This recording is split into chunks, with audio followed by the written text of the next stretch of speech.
What's up, everyone? Welcome to another episode of the Skywatcher What's Up Webcast, where we take a look at everything from what's up in the nighttime sky to equipment to helpful tips and tricks. And at the end of the month, we have a special guest on to talk about their specialty in the field of astronomy. We're happy to have you today. Sorry, just getting some stuff up in the way there. We're happy to have you here today. Hopefully you've had a good week and you're hanging out. I'm sure some of us are also burning up out there because it's a little toasty out there, especially here in the Southwest. Today's episode, we're talking about trends in astrophotography. I have a handful of things that we tend to see come up or are seeing come up, and we figured it'd be kind of cool to discuss some of that today. So this will be something I try to elaborate on more. I don't have a lot of content to deliver, but we'll probably elaborate a lot more on that as well. But just like anything else, if you like what you see here at the What's Up Webcast, please go ahead and subscribe. Lets us know we're doing a good job and helps it keep it going. If you leave a like on a video, that also does a really nice job as well. If you have an idea for a future What's Up Webcast, go ahead and email us at info@skywatcherusa.com and title it What's Up. And we will be doing that all the time, essentially. But yeah, if you have an idea for a What's Up Webcast episode, please email that to us, and we will try and see how we can fit that into the queue.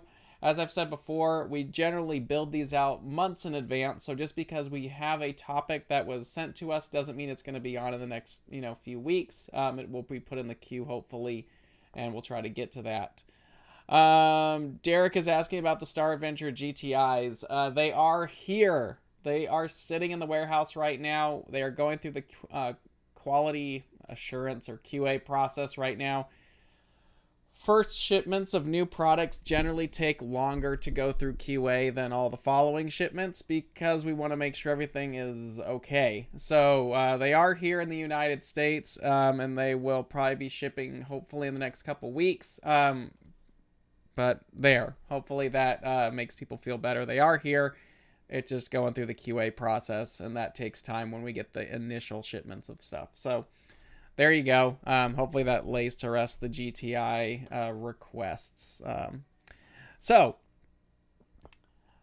trends. Trends in astrophotography is something that comes up quite a bit, and I may even find some as we're talking that'll pop into my head. If I don't have slides on it, we'll just talk about it. Another real quick thing that I meant to bring up, we are having a sale starting August 1st on our Skywatcher Threadless store. So if you want some shirts or cool swag, there is a sale starting on August 1st. So that's coming up, let me see, about a week or so from now, a little over a week. If you're looking to get some cool stuff, check that out. And there'll be a sale up and coming on the Threadless store. So if you're looking for some cool swag there. All right, trends. So this happens a lot. Stuff comes up a lot. I'm going to try to discuss some of this. If I miss some of it, sorry, but these are things that I'm seeing that come up, or, they kind of phase in and phase out.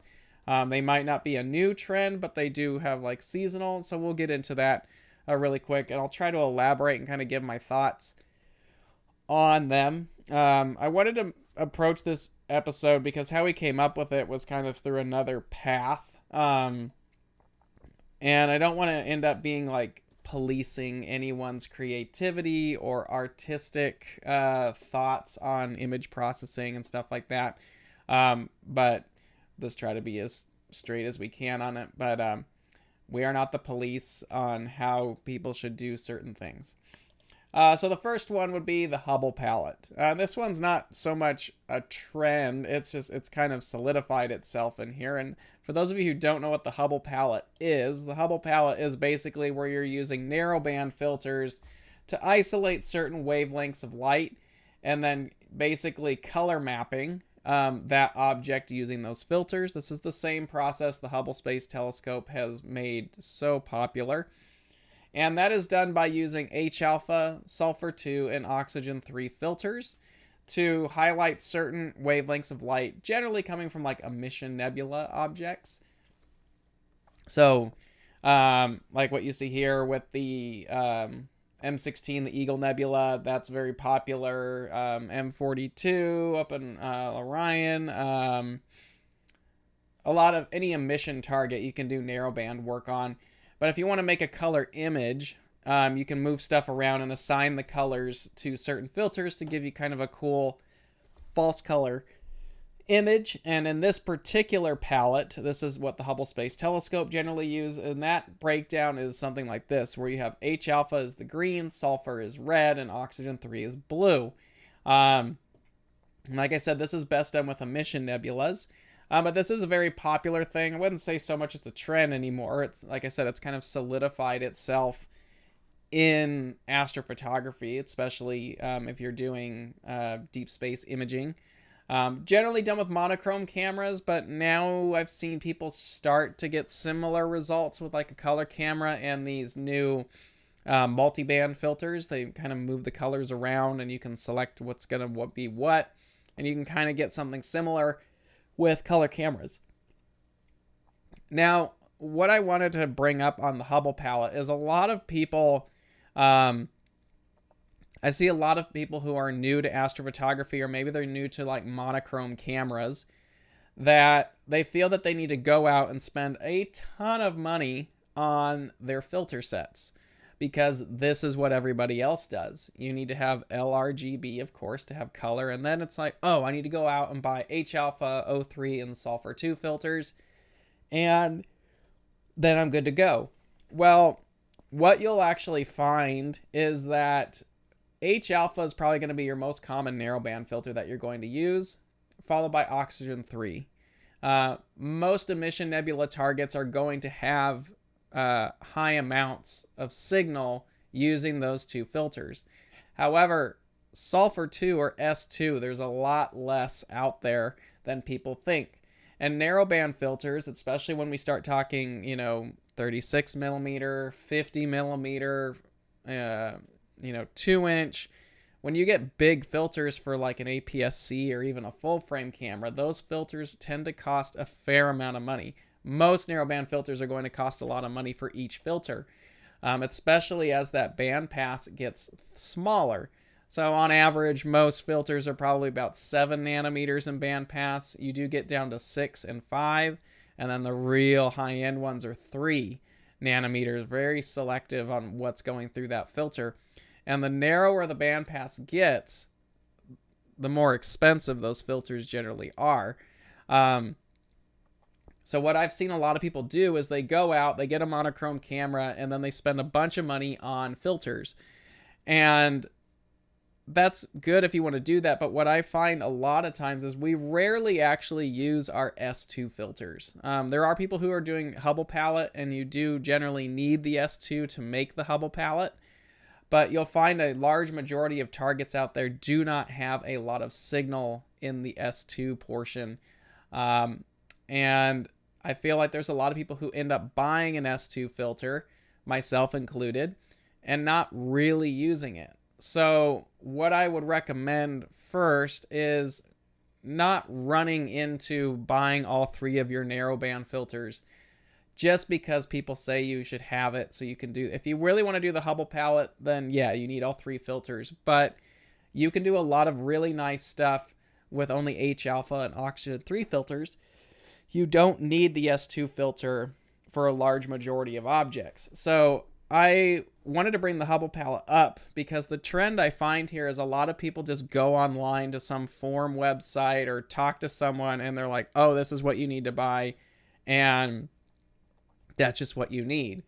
But I feel a lot of people should not rush into buying all 3 of the narrowband filters. Do so slowly. You definitely get an H alpha filter, mess around with that. Then after that, do the O3. And then if you feel like you want to have it, then do the S2 filter.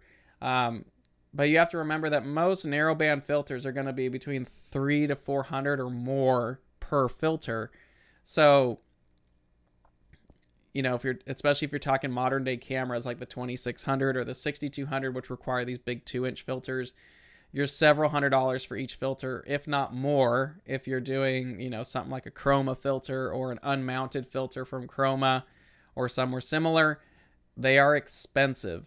So that's where I have a problem with people just following what other people say, especially when it comes to the Hubble Pallet, that this is what you need to buy, just go do it. Well, that might be coming from someone who's been doing imaging for a while and ultimately has built their setup the way they want it. But as a beginner, or someone who's just getting into narrowband, I would really recommend not splurging on all 3 filters at once.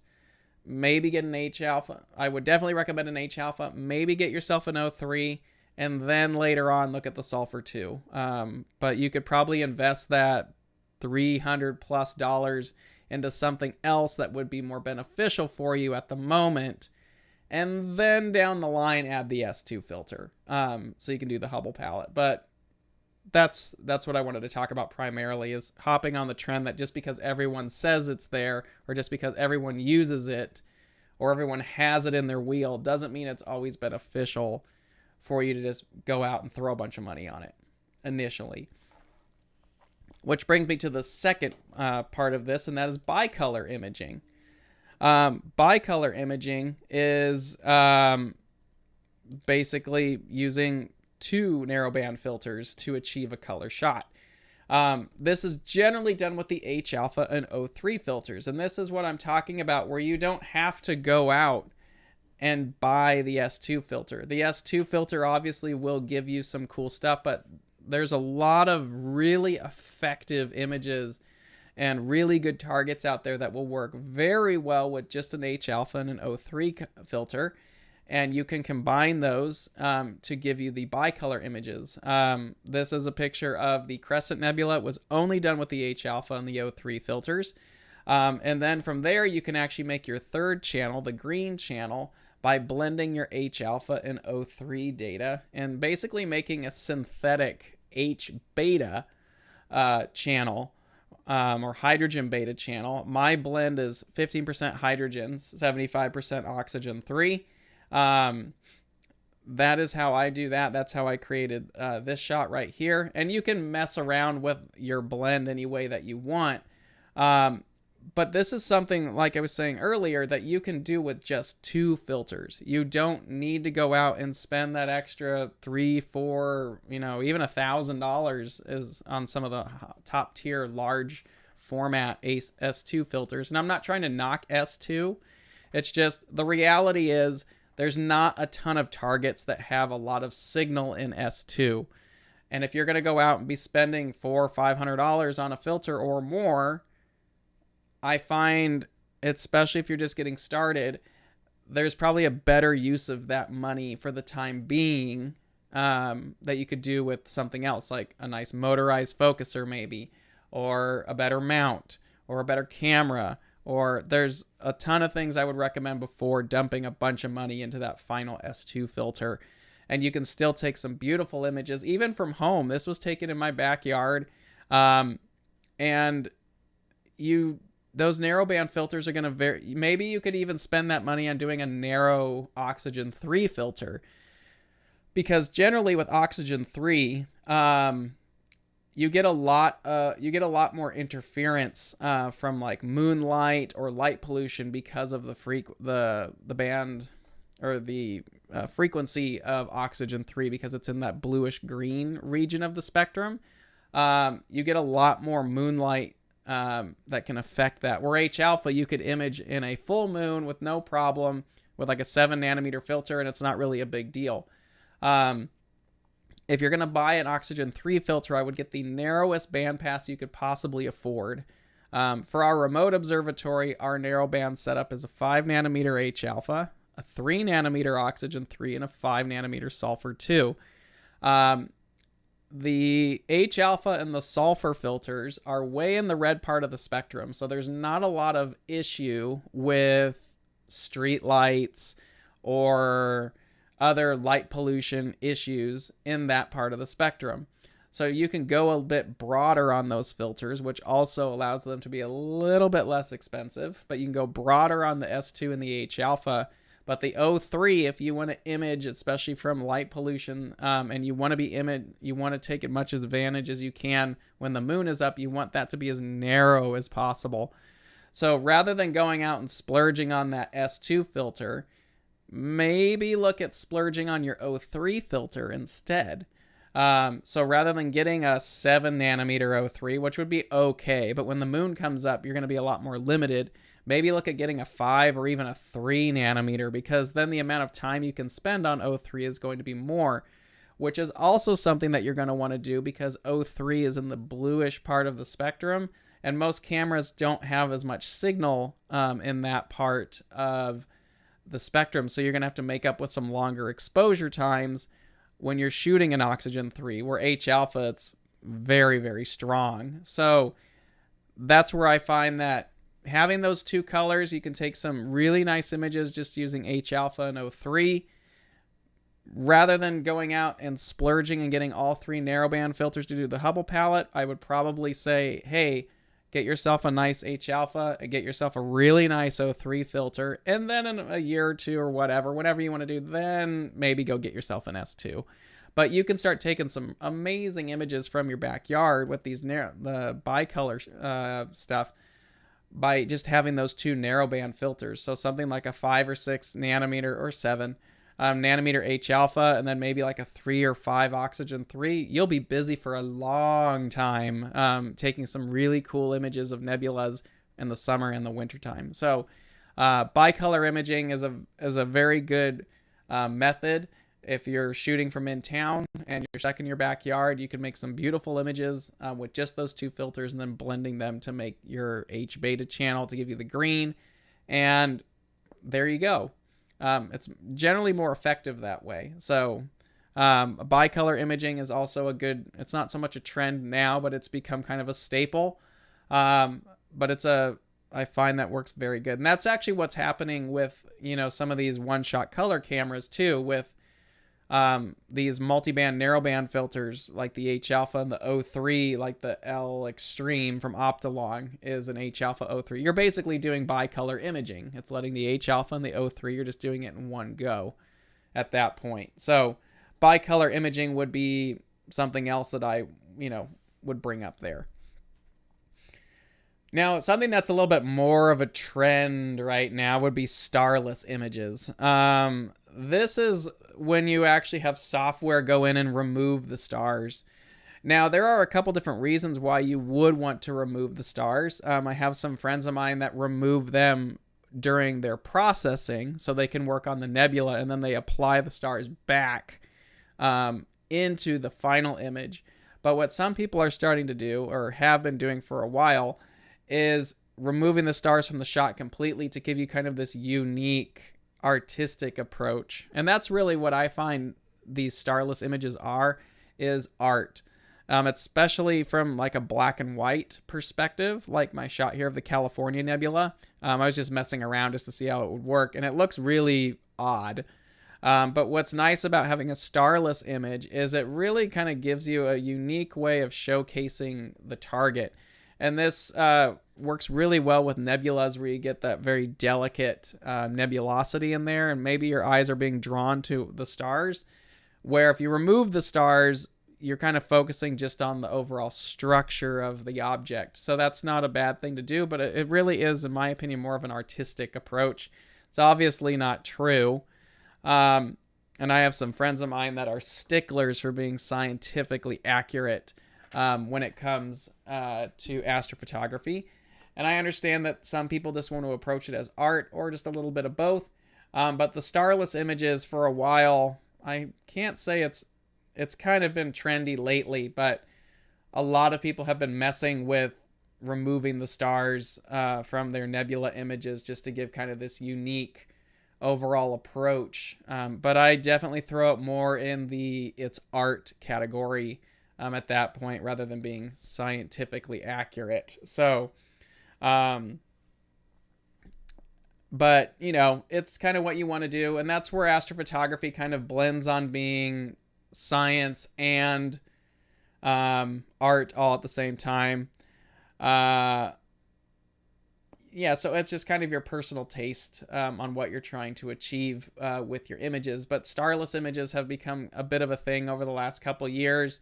PixInsight does that. I think there's some other plugins for Photoshop that can do it, but PixInsight has a good plugin for it that I've just kind of messed around with. But it's something unique to mess with. But I find it works really good on like nebulas, like you can see here at the California Nebula, something that has a lot of structure to it. You can go ahead and remove the stars with a mask and try it out. It's kind of a unique thing. Even if you have some old data laying around, just throw it through there and see what you think about it. But I find that's a little trendy right now. Maybe it's on the tail end of the trend, but it's something. Lucky imaging. Now, lucky imaging has kind of been around for a while. It's basically capturing a large amount of short exposures, and that's generally what we do in lunar, solar, and planetary. And what you're trying to do is basically capture the seeing when it's very good, and then it's basically a video is what you're doing. So you're capturing the seeing when it's very stable, and then the software is picking the X number of best images and then stacking just the best images. Now, this has also been something that has started to come into deep sky astrophotography as well, where people will use like a Dobsonian, something that's like limited on how long it can actually go. But you're basically taking a bunch of like really short, maybe a couple seconds of an exposure, and then you're taking thousands of them and you're actually stacking them into a final image. And I have seen people take some unbelievable images with stuff like that. But it's kind of a bit of work. So right now, shorter exposures versus long exposures is kind of a thing that's going on right now, especially because you have modern day cameras that have very, very high quantum efficiency. So they're getting, 90-95% of the photons that are coming in are being turned into digital data. So there's not a lot of waste there. So taking shorter exposures is becoming more and more possible because the cameras and the electronics have gotten so much better. So you don't have to take a 5-minute exposure because you're getting a lot of data in a short amount of exposure. So, more frames, shorter exposures is better. What you're doing with lucky imaging is you're taking a lot more frames at shorter exposure times. Now, the advantage of that is, number one, a lot less work or a lot less demand on your mount. Because you're taking really short exposures, you might not have to worry about auto guiding, or maybe you don't have to worry about auto guiding very long because you're not worrying about the stars streaking or having issues in a short exposure, where as it gets longer, you're waiting for more idiosyncrasies to happen in the gearing of the mount, which will affect the overall image. So if you take a bunch of short exposures, the demand on the mount goes down. And obviously faster optics like, the Rossas and the hyperstars and these faster, like the Quattro Newtonians, or even these little refractors, paired with these modern day highly sensitive cameras, you can get a lot of data in a very short amount of time. Maybe not even having to use an equatorial mount, so you're not getting that field rotation problem. You're still getting it as you shoot over time, but it's not to the point where it's blurring the images as it's rotating as well. So maybe you could use an alt-az mount instead. So now you don't have to polar align. There's no meridian flip. It addresses some of these issues that you run into with some of these mounts. But lucky imaging, I've found, is becoming more and more popular and might become more of a staple because the cameras are getting so good now and because optics are getting faster. So you're able to get a lot more throughput in less time. So lucky imaging is becoming more of a thing from the deep sky side of things. And then, of course, you have less frames and longer exposures, which is still my way of doing it. Now, I find that there's a lot of people that are constantly looking at lucky imaging or not auto guiding their setup or whatever they're trying to do. They're trying to mitigate the amount of effort they're putting into their equipment or mitigate the amount of demand they're getting on their mounts. So you can get away with a smaller mount. Maybe you're getting away with you're not auto guiding on something and you're just like, oh, I'll take a bunch of short pictures. So I find that we're just moving the demand around. So if we're taking a bunch of short exposures, but we're taking more of them, the demand on our mount and our hardware goes down because we don't need to auto guide, or we're not having to auto guide as long or at all. So you don't have to worry about that. But where that is being moved to is now your processing on your computer. So every time we take an image, let me see if I can pop this up real quick. Every time at our remote observatory, we are using a ZWO 6200. Is a massive camera, full frame, 60 megapixel at 1x1. I usually shoot 2x2 bin because it matches up with the seeing a little bit better. But every single time I take a picture with that camera, it's about 30,000 kilobytes for each shot. Now, I don't know what that, let's see, 30,000 kilobytes to gigs. So that doesn't sound like a lot because it's 0.03. That doesn't seem right. I think that was a smaller camera. Hold on just a second. I'm trying to make a point here and it's not going right because let me just find something I know was taken. Okay, yeah, so it's about 30,000 kilobytes at bin 2x2. So that's 0.03 gigs every time we shoot that camera.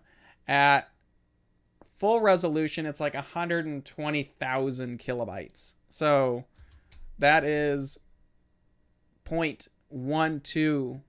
That's a tenth, almost about a tenth of a gig every time I shoot that camera at full frame. So in 10 images, I'm at pretty much 1 gig every time we rattle that camera off. So we could do, this is what I'm trying to get to, we could do lucky imaging with that camera, or a lot of these new systems. But it doesn't matter if you're taking a 1-second exposure or you're taking a 10-minute exposure. Every time you rattle off a shot with these big format cameras, the file size is going to be the same. So at full res on our ZWO 6200, we're about 120,000 kilobytes per shot. That's a big data file, big raw FITS file. And whether it's 1 second or 10 minutes, it's the same size. So if I take 12 images at 5 minutes, that's an hour long. I'm only having to process 12 of those. And with a decent computer, that takes a couple minutes. Now, if I wanted to do an hour's worth of exposure at 1 minute, now I have 60 of those files. Or if we're doing lucky imaging, now we're talking only a few seconds. So now we're talking hundreds of those files. And it doesn't matter to the computer whether it was 1 second or 10 minutes. It's still stacking a monster amount of data. So at the moment, I find that taking longer exposures is generally better than the shorter exposures because it's a lot less demand on my system. There's a lot of people out there that are saying, oh, I don't want to do, auto guiding. I don't need a bigger mount. It's too much money. Well, your investment is going to go from your system, your hardware, to now an investment in the computer that can handle processing that amount of data at that point. So that's something to think about. You're not actually gaining anything. You're just moving it around. So, and then of course, you also need the hard drive space to handle that as well, especially with these modern cameras. A 2600 from ZWO or a 571 based camera, that's a 26 megapixel camera. Every time you shoot that off, that's a high res chip. The 455, that's what the 6200 sensor actually is. The Sony 455, 60 megapixels. The megapixel department in cameras, especially when it comes to the new Sony chips, I don't think is going to go down. It's just going to go up because pixels are going to get smaller. And you're putting more and more emphasis on your computer being able to handle that moving forward. Now, my processing machine, that's what we're running right now, 64 gigs of RAM, 4 terabytes of drives. It pounds through that data very quickly. But it's also an upgraded machine with lots of RAM on it, which is what you need. But a lot of average computers that we look at don't have a lot of RAM. So if you're one of these people who are like, I'm going to take a bunch of shorter exposures because it's going to save me money or it's going to reduce my need for a larger mount, your computer is going to explode at some point, because now you're investing in hard drive space and you're investing in extra RAM to run that data set, and it's probably going to take a while to handle it. So that's the thing with Lucky Imaging, where I'm not completely sold on the fact that you need to take a bunch of images. So that's just my take on it. You can go anywhere you want with that, but everything is a compromise, and you have to pull from somewhere. So are you demanding more of your telescope mount, or are you demanding more of your computer? And where's the investment going to go? Another thing that's coming up now is mini computers, which I think is awesome. So mini computers are a much more simplified approach to astrophotography. Now, when I'm talking mini computers, let me just get through here real quick.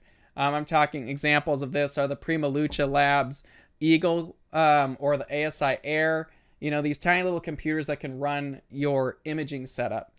And this is a massive plus, I think, for a lot of our field imagers, especially if you're using like an ASI Air. It took me so long to get around to using the ASI Air that we bought here. Every customer I would talk to, just about like 95% of the people I would talk about who are using like an EQ6R.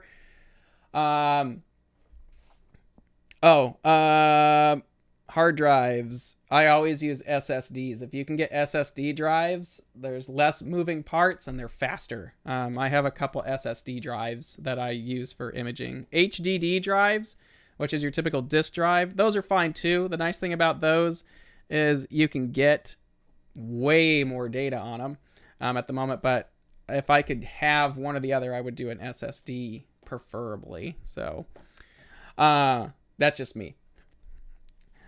But anyway, going back, we bought an ASI Air here at Skywatcher a few years ago. It was not the first one. It was the Plus or whatever it was, not the current production one. We have one of those now too. But every single person I would talk to, for the most part, 90% of my customer base was always talking about the ASI Air. And it was like, yeah, whatever. They're freaking awesome is what they are. Now that I've used them, it's amazing what happens inside that stupid little box. And if you want like a bigger version, essentially, you have something like the Prima Luce Eagle, or Software Bisque makes their own. It's called the Fusion. But the ASI Air is really intriguing because it fits in with the ZWO ecosystem of hardware, which is a plus and a negative in a way. A plus because it's very plug and play. It's very easy to use with all their hardware. Great. No major drivers.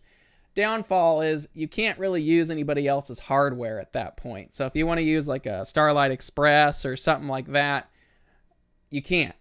Or you want to use a different software, you can't. But ZWO did a very nice job at making that whole ecosystem of products work very nice. And now they have their AM5 mount, the Harmonic mount, which is starting to ship. They've done a very nice job at making a engineered ecosystem of products that works together, which just makes it so much better for the customer and us as astronomers, because it's so turnkey and easy to use. It's stupid how easy the ASI Air system actually is. Now, the Prima Luce Lab Eagles are actually what we use on our remote observatory at Falling Eagle Observatory, which is actually part of Skies Away Remote Observatory. The Prima Luce Eagles are probably my favorite because they're a true mini PC. It is a Windows-based machine. You can put whatever you want on there. They have different levels of them. But if you're going to do like a remote system, like a true remote system where you're not there, that's the thing where the ASI Air can't really do, because you have to be in constant contact with that device. A Prima Luce Lab Eagle is like having a laptop at that point, just no screen. And they've done a very nice job at making that'll work. It's a little different experience than the ASI Air, but it has a lot of very advanced features. So much so that it can be used as a remote control system. So on our systems out at Skies Away Remote, we have one of these on each setup. We have an Eagle 3 on one and an Eagle 4 on the other. And I have an Eagle 2 here, which I would use in my backyard for years. But I put the Sky X on it. I could run my Paramounts on that. It's like having a laptop, except the little thing rides on your telescope and you just use your device. So I feel for most people, especially if you've already bought into the ZWO world, the ASI Air makes a lot of sense and it's very, very affordable. The Prima Luce Lab Eagle is just a bigger, more advanced setup, which has way more customization features and just depends on what exactly you're wanting to do with it. I recommend both of them. It just depends on where your budget's at and what you're using. The Prima Luce Lab Eagle is going to give you a lot more usability on any hardware that you want to use because you can put any software you want to use on it. So advantage of that. Now, the important thing, because you could go out and just buy a mini PC, and pop it on your telescope. But the important thing between these two devices is the fact that they also have remote USB shutoff.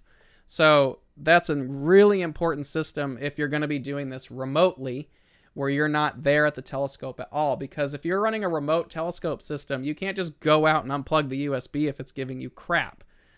You need a system like the ASI Air or the Eagle to where you can actually remotely turn off the power or the USB or whatever and shut that thing off and then reboot it. That's the advantage of these systems. Now, there are other things like the Pegasus power boxes that do that, but they're not a mini PC that runs the software and all that too.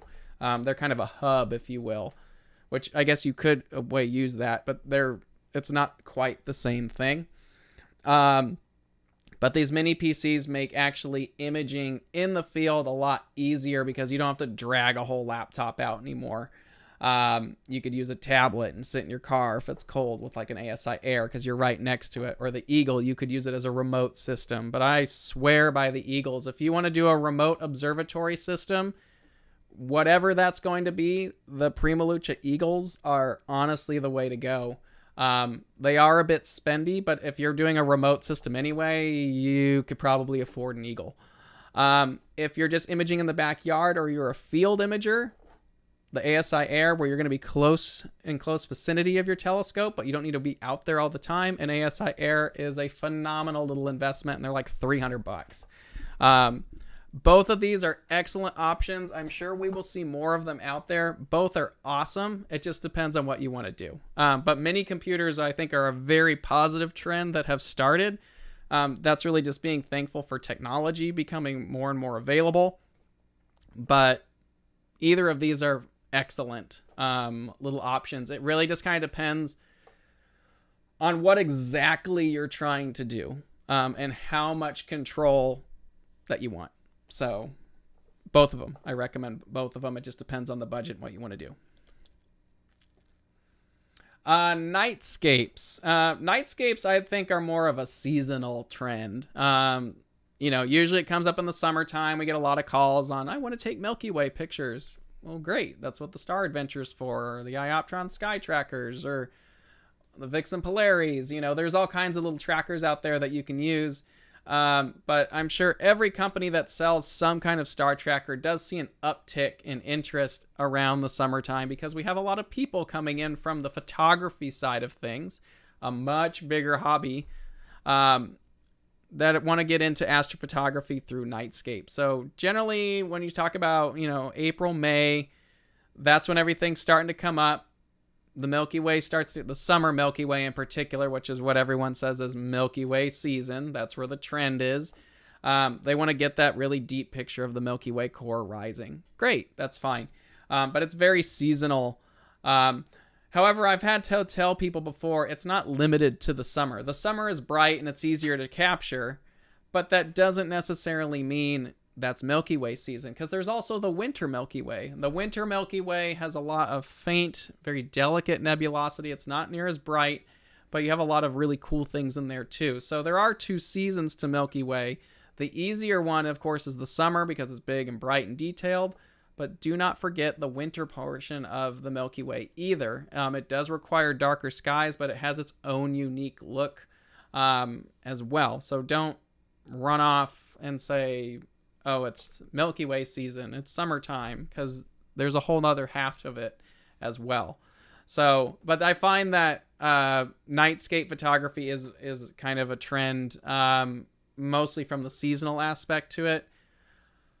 I also see there's a lot of trends in the composite side of nightscape photography. And personally, I will go out and tell you, I hate composites. It's just not my thing. I understand the story that a photographer is trying to approach when they do a composite. You want a very nice lit foreground, and you want the nice Milky Way in the background. I understand that that is what you're trying, the story you're trying to portray. For me, I like one shot. This is what it looked like. I'm a photographer. It's my duty to tell you the story as it was, as I saw it. So to me, I like nightscapes as one single image, no foreground compositry. That's just my style. If, by the way, you want to send in a composite image to us at Skywatcher for us to use, we will not publish it. We want one shot, what you do in the camera. So that's just kind of our rule. It's kind of a net geo rule. We don't want composites. I get that it's if your thing. It's not our thing. Sorry. Rant over. So I probably upset a fair amount of people with that conversation too. But will we see mini computer from Skywatcher sometime in the future? I don't think so. There's nothing I have seen. But I don't know. I never say never, but right now there's nothing that I'm aware of that's in development. There's a lot of really good options out there, and this is kind of the thing where people feel like because all these other companies are making this, that automatically we should make this, and I don't think that's the case. We're really good at mounts and optics. That's what we're good at, and that's where we kind of stay and move forward inside of. So if another company's like, this is where like we're friends with the guys at Prima Lucha Labs. If you called up, you're like, I want to do a mini computer, I'd probably just say go do an Eagle. They've executed it so well. Just call Tom over at Prima Lucha here in the US and get yourself an Eagle or get yourself an ASI Air, whatever you want to do. There are companies that are very, very good at that. You know, ZWO is great at making cameras and mini computers, but they don't do optics. We do optics. So rather than us having to do everything together, why don't we just work with each other and just mesh it together? There you go. So that's my opinion on it. Another thing is solar. Solar is a lot like nightscapes though, where it's trendy because it depends on what's going on in the sky with the sun. And the sun has an 11-year cycle of, you know, max and minimum. So right now, the sun is starting to pick up. There's a lot of activity. So there's more people who are becoming more and more interested in getting into solar astronomy because the sun is becoming more active. Now, here in North America, we have two major eclipses that are coming up. We have the annular in October of 2023, and then we have April 2024, which is a total. The last time we had the big solar craze was 2017's total solar eclipse, and that's where everything just disappears when it comes to solar equipment. We're about getting 1 year out from the 2023 eclipse, and we're probably going to do more emphasis on that as we get forward, as preparing for something like that. But solar is also a bit trendy because of the sun, you know, being active and not being active. So that's something you want to think about as well if you're maybe considering solar equipment, especially in the next year or two, because right now we're still dealing with backlog of raw material. So it still takes you a little bit of time to get something like a Lunt 60 or maybe a Daystar or whatever you're going to get. But as we inch closer and closer to those solar eclipses, the demand for that product is going to skyrocket. So you're going to want to pay attention or maybe start considering taking a look at some of that. I will let some of you know right now that myself, as well as some friends here in the Phoenix area, are working on a solar event, probably this October. I'll let you know more details, where we will have a lineup of various solar filters available. And we're hoping to do kind of some presentations on things to talk about and prepare for those eclipses. But that way it gives people to see this is what a day star is like. This is what a double stack filter is like. This is a white light filter, a Herschel wedge, calcium. Because you can go to a star party and you can walk the field and be like, that's a big refractor, that's a big Dobsonian, that's this, that's that. And you get a nice spread of equipment. But with solar, that's hard to do because it's generally expensive and there's not a lot of it in one particular spot. Well, we want to change that. So hopefully this fall, we'll be putting together a solar star party event here in the Phoenix area. And if you're interested in that, let us know. I'm trying to kind of pin that down as we speak for a venue and get some details together. But if you're interested in that, that's something we're working on for the fall. And we hope to have a big spread of stuff out there for people to check out where you can see almost everything you would consider and hopefully find something that will work for you for these upcoming events. But solar, I find, is very trendy by what's going on with the sun. But we're getting into a point right now where if you've considered it, whether it's a basic white light filter or some big old like Lunt 100 or something, now would be the time to really start considering that, because it already takes a fair amount of time to get that equipment. And as we start inching closer and closer to these eclipses and the public becomes more aware of it, it's going to get harder and harder to get that equipment, and you may even miss it. So something to think about. Let's see. What focal length would you need for solar telescope? Honestly, something basic like 400 millimeters is perfectly fine. Like the little Lunt 40 works perfectly fine. It's just a tiny little telescope. It depends on what you want to do. If you just want to do visual, 400 millimeters probably all you need with like a 17 millimeter eyepiece. But it's just like anything else. You could get more resolution. You could go to a bigger telescope. So that would be something you'd want to, this is why you want to research into things like that. Another trend that's going on is faster optics. So as we've seen, cameras right now are getting smaller and smaller pixels. So the need to have these big, long focal lengths doesn't really make sense anymore. The goal right now with astrophotography, and has always been, 1 arc second per pixel. Now, that was harder to do a while ago because a lot of the pixels on a camera were about 6 to 9 microns, for a while. Now, you have cameras that are like 2 or 3, real tiny little pixels. So it doesn't make sense for you to have this big, long focal length telescope anymore if you're just trying to take some pretty pictures. You can get one of these cameras, a small little fast telescope that's easy to set up, and you can get your 1 arc second of resolution and you're ready to rock and roll. I don't feel that you really need these longer focal length optics anymore unless you're doing some kind of like scientific work. But it's also becoming a lot harder to find cameras that match up with these longer focal length telescopes where you need a 6, 7, 8, 9 micron pixel on your telescope to get the 1 arc second that you're looking for.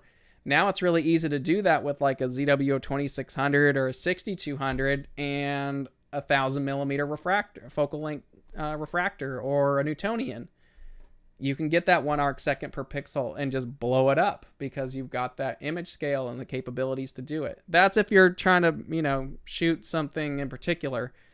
It all depends on what you're trying to achieve, but these smaller pixels on these cameras mean you can get away with either shorter focal lengths, which are easier to transport, or longer focal length or faster optics. So, a lot of these cameras like the 533, the 2600, the 6200, they're like 3.8 micron pixels.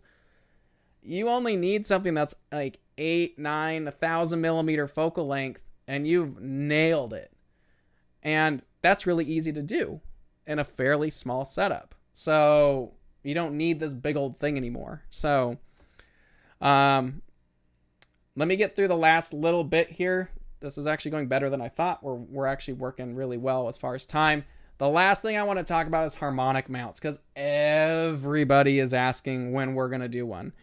Right now, everyone is all over harmonic mounts. We should do it. Everyone should do it. And everyone pretty much is. I mean, the AM5 from ZWO is shipping now. My Optron's got their little hybrid version. Pegasus is coming out with one. Of course, we have rainbow mounts, what you see here. They've been shipping harmonics for a couple years now. So harmonic mounts actually aren't even new. You have I think it's like the Kronos mounts that were out for years ago. A harmonic mount is nothing new. It's just everyone's hopping on the bandwagon now about getting them. Now, I don't think there's any issue with a harmonic mount at all. I'm not against harmonic mounts. I've seen them. What they really give you is a small portable mount with a high payload, which sounds awesome. So very portable and able to use a big old setup. It's just a different approach to an equatorial mount. However, it's not the only way to do it. And just because everyone else is doing it doesn't mean we need to do it at the moment. We might in the future. I don't know. I'm not the engineer. It's whatever the engineers want to pursue. Like I said before, I am not in any way against harmonic mounts. I actually think it's cool that a lot of these companies are getting into it and it's giving people a different chance. But as I've said before, what I would like to say regarding harmonic mounts is a lot of people have gotten really used to a standard equatorial mount. Gears, counterweights, whatever. The way that you handle, the way that you guide, and the way that you approach that mount, that style of standard German equatorial mount, everyone pretty much knows the ins and outs and the idiosyncrasies of how those mounts work. You know, AVX, EQ6R, astrophysics, Los Mondi, parent. You know how to generally work with that system. Harmonic mounts are different in the way that you have to approach guiding and the way that you have to approach your setup. You need to make sure you have, because there's generally no counterweights, you have to make sure that your tripod is super solid. Not a big deal for maybe smaller stuff, but for those of you who are going to be putting bigger gear onto it, you need to make sure you have a footprint so your setup doesn't fall over. And also the way you approach guiding on a harmonic mount is going to be different, which I think is very interesting because there's so many people out there that are just saying, I don't want to guide. I don't want to guide. I don't want to deal with guiding. Harmonic mounts are not getting you out of not having to guide. In fact, you have to guide even more rigorously on a harmonic mount because of the periodic errors pulled out. Guiding is still very much a thing on a harmonic mount. What you're getting is just a smaller, lighter setup, which by all means, why not? But I think they're a very cool approach to things. I think for a lot of people who are getting them, they're thinking it can be this way and I don't have to change anything on my workflow, but you are going to have to change it if you're getting one of the new harmonic mounts. There's nothing wrong with it. It's just people don't generally pay attention to doing things the way they should be doing. So I could see a lot of people who get one of these assuming that I'll just treat it the same as my EQ6R, and you can't. It has its own idiosyncrasies that you just have to learn. And I'm sure as you do it, it's phenomenal. But just because everyone is doing it doesn't mean everybody else has to jump on it. Maybe we'll do one in the future. Again, I don't know. I don't have anything here that says we are. But for those getting the AM5s or rainbows or whatever, awesome. I look forward to seeing your images. I'm sure it'll work. Just make sure you're paying attention to how the manufacturer would like that to be used correctly. So take your time and just learn it. That's all I'm saying on harmonic mounts. So that's that. But anyway, that's pretty much our episode. I'm actually pretty happy with how today landed. I was worried we were going to blow through it really quickly, but you can ramble on about anything astronomy for hours, apparently. So, as my friends probably know. If you like what you see here, please go ahead and subscribe. info@skywatcherusa.com. Title it What's Up if you have an idea for a future webcast. But that's it. Please leave a like on a video. But that pretty much wraps up our trends in astrophotography. Next week, I am super excited for because we're going to have Phil Plait on, the bad astronomer. He's going to hang out with us. He might do a presentation, but I know we're also going to talk about Hubble and the James Webb Telescope because Phil Plait actually worked on the Hubble team. So it'll be really interesting to get someone who's worked on Hubble and how Hubble has, greatly expanded our, minds into the universe. And now we have the James Webb Telescope that is just rocking the modern world with images. But next week we're going to have Phil on. That's going to be a super awesome episode. So please join us. That's 10 a.m. Pacific next Friday. Bring your questions, but we'll have Phil on. That'll be pretty cool. So pretty stoked for that episode. Let's see. There were some questions. We did the Skywatcher mini computer. Not sure if we'll do that. Focal length for solar telescope. Again, depends on what you want to do. What's a good camera for an Edge HD 8? That's a tough one because I don't know. When it comes to Edge HD 8s, there's 3 focal lengths that we can approach. There's f10 at 2000 millimeter. There's f7, whatever that equates to. And then there's the Hyperstar up at the front.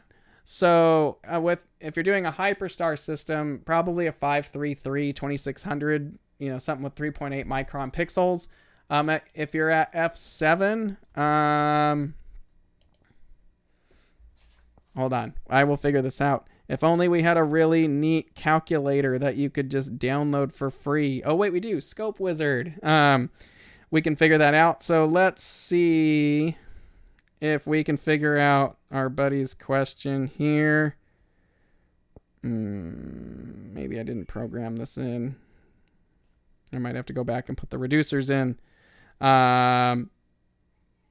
But yeah, finding a telescope for an Edge HD, it depends on what focal length you want to shoot it at. At f10, that's probably going to be a bit of a challenge. At 2000, you're most likely going to have to bin with that. If you're shooting at f7 with a reducer, which I would probably recommend the most, to do something like that. Let me just do this. So it's 203. It's an 8-inch. 203 times 7. 1421. So with the focal reducer at f7, you're at 1421.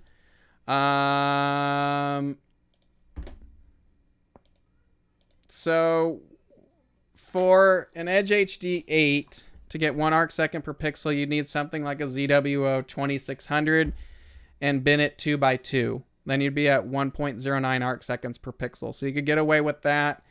Most nights you might even have to go as far as 3x3 bin, which is 1.6, which is probably more if you're going to be doing it in the backyard. That's just what you're going to have to do unless you can find a camera that's got some bigger pixels on it at this point. So that's the problem with these longer focal length scopes, is there's a lot of cameras out there that just don't have those pixels. So a lot of times you're going to have to buy a modern camera and just bin it probably 2x2 or 3x3 at that point to shoot at f7. At f10, you're going to be there forever. And then a Hyperstar, it wouldn't be a big deal because you just 1x1 bin in the front, you're good to go. So that's what I would probably do there. At f10... you'd be binning almost like 4x4. I would almost recommend getting the reducer for your Edge HD and dropping it to f7, or binning the heck out of your camera at that point. So that would be my approach on it. But there's different ways to do it. Just depends on what you want to do. So anyway, that's pretty much it for today's episode. Oh, I'm sorry. Is the Harmonic mount immune to having meridian flips? I don't know. I don't think so. I do think at some point you have to hit meridian flip because it depends on where the deck is at as well. So I think meridian flips in certain aspects are still a thing with Harmonic mounts. Not having had one in front of me, I don't know. So I'm sure you'll find out as more people start to get more and more of them. So, all right, guys, that is pretty much it. Thanks for hanging out. We will see you next week with Phil Plate. It's going to be awesome. Please have a good weekend. Don't burn up if you're in a hot spot, and we will see you guys.